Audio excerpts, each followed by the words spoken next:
not know the tick-tock, so it's time to show you the more gas flowing the The Southeast Expressway was the first major limited-access highway in Boston. It was completed in the 1950s. It was later connected to the John Fitzgerald Expressway to form what is now known as the Central Artery.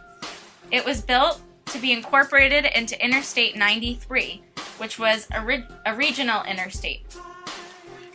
It was meant to carry 50,000 cars from downtown Boston south to Neponset River, and 15,000 cars from Neponset River further south down to Weymouth. An underwater tunnel helped to redirect some traffic. It links downtown Boston with towns on the South Shore and facilitates traffic movement from Cape Cod. It wasn't originally part of the Federal Bureau of Public Roads plan. It carried a state designation, Mass Route 3, so the $28 million cost was split 50-50 between state and federal government.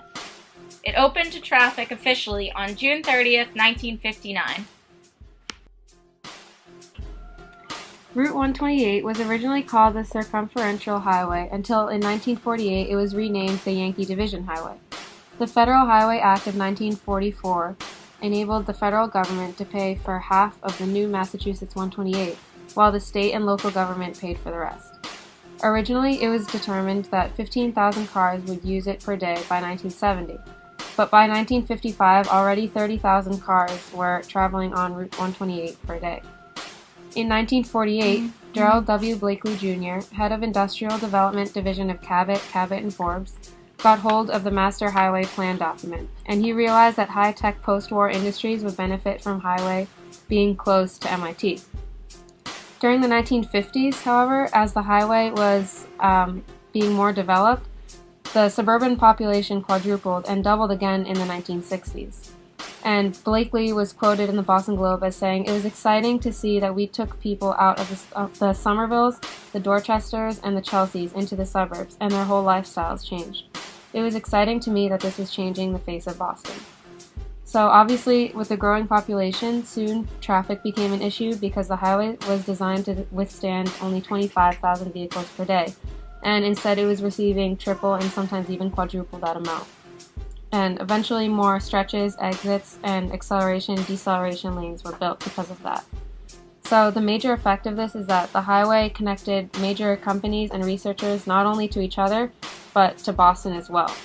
And this led to many more educational opportunities in Massachusetts. For example, MIT and Harvard could now connect their research labs and their facilities to each other. The highway has often been compared to California's Silicon Valley as the technological highway of the East. You know, the fish in Boston are considered really fast. Might as well call them the Mass Pike. The Massachusetts Turnpike is the major east-west highway in Massachusetts, connecting three of its major cities, Springfield, Worcester, and Boston. It is also the easternmost portion of Interstate 90. The roadway begins at the New York border and continues in a southeasterly direction until the junction with Interstate 84 and Starbridge. From that point, it continues in a northeasterly direction into Boston. The roadway terminates in East Boston at Route 1A, just outside Logan International Airport. It was constructed between 1955 and 2003. The original turnpike opened on May 15, 1957, at a cost of $257 million. This was considered to be a cost-efficient way to free up traffic in the West. To carry out this plan, Commissioner of the Massachusetts DPW and Newton resident William F. Callahan proposed the creation of a new agency to manage the project. In 1952, legislation was passed that created the Mass Turnpike Authority, and Callahan was appointed as its leader. My name is Jeff. I smell something in the air that's making me high. Okay, here we go. Do re mi fa sol la ti da so. Lyrical